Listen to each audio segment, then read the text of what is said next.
I had been to the post office, and I was walking out of the post office there in Dallas in my neighborhood, and I was walking to my car, and I looked up, and lo and behold, there was a transit station right across that busy street, across Forest Lane, which is a busy street in Dallas, and there's, where the buses come and where the Metro Rail is and all that. So as I was walking to the car, I look up, and here comes a gigantic city bus, whipping out of that transit station, making a left turn, and at just that moment, a dear one in a motorized wheelchair started rolling across that intersection. Wasn't anybody's fault, nobody saw it, and there was no way that bus could miss him. No way. And everybody's like, the good news is that the bus just bumped him, and he was spilled out of his chair on that street. The bus, of course, immediately stopped. The bus driver ran out to give aid.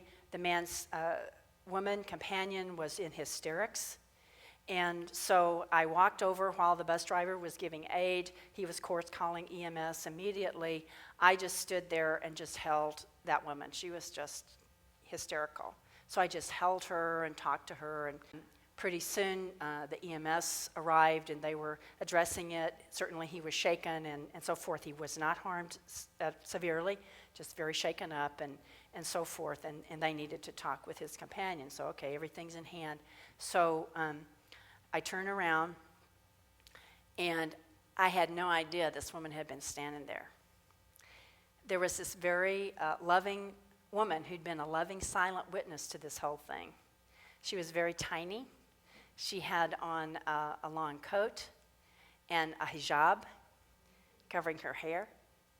And I turned and looked at her, and she smiled at me, and I smiled at her. And she said, "It's all right. God takes care of all of us."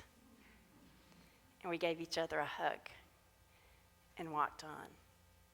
It doesn't matter what we call it or what the externals of our faith path are. It's so irrelevant. God is like, y'all are so interesting. You have all these, you just fuss about all this stuff. We know it has nothing to do with anything, right? It's about the heart. It's about finding the compassion of the heart.